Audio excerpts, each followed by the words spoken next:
Stephen Hayes was a member and leader of the Irish Republican Army from April 1939 to June 1941.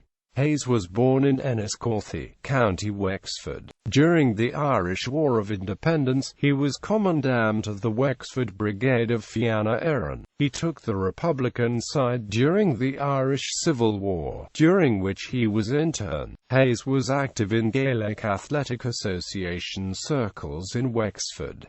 In 1925, he helped Wexford win the Leinster senior football title. He also served as secretary to the county board for 10 years, from the 1920s to 1930s.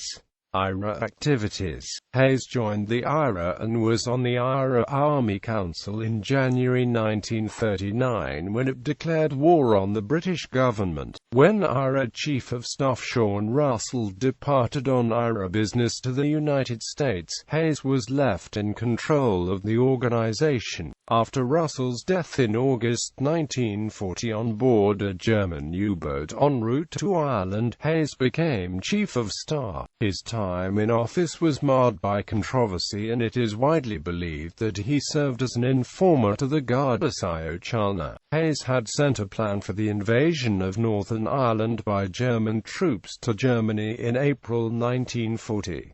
This plan later became known as Plan Kathleen. Hayes is also known to have met with German agent Hermann Gortz on the 21st of May 1940 in Dublin shortly after the latter's parachuting into Ireland on 5 May 1940 as part of Operation Maynow. Hayes is known to have asked Gortz for money and arms to wage a campaign in Northern Ireland. Although shortly after this meeting the original Plan Kathleen was discovered. The discovery of the plan led to the acceleration of joint British and Irish military planning for a German invasion known as Plan W. Another meeting on the 15th of August 1940 on Rathgar Road, Dublin, organised by Hayes and attended by senior IRA men Paddy McGrath, Tom Hart and Tom Hunt, was also raided by the Garda Síochána. McGrath and Hart were both arrested and tried by military tribunal established under the Emergency Powers Act 1939.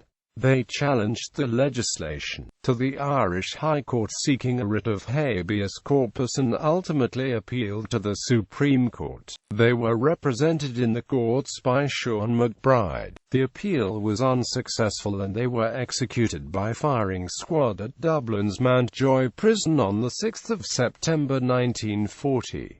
Irish executions. On the 30th of June 1941, northern-based IRA men kidnapped Hayes, accusing him of being a spy. By his own account, he was tortured and court-martialed for treason by his comrades, and would have been executed. But he bought himself time composing an enormously long confession. He managed to escape in September 1941, and handed himself into the Garda for protection. The officer commanding of the IRA's Northern Command, Sean McCoy, was convicted on the 18th of September 1941 of the kidnapping. After a long hunger and thirst strike in Portlaoise prison, McCoy died on the 11th of May 1946. Hayes was later sentenced to 5 years imprisonment by the Special Criminal Court on account of his IRA activities. Within IRA circles, Hayes is still considered a traitor and an informer. One of the main allegations against him was that he informed the Garda Síochána about IRA arms dumps in Wexford. However, this was later blamed on a Wexford man named Michael Devereux, an officer of the Wexford Battalion of the IRA who was subsequently abducted and murdered by an IRA gang in Tipperary on Hayes's orders. George Plant, a Protestant IRA veteran, was later executed in Portlaoise for Devereux's murder.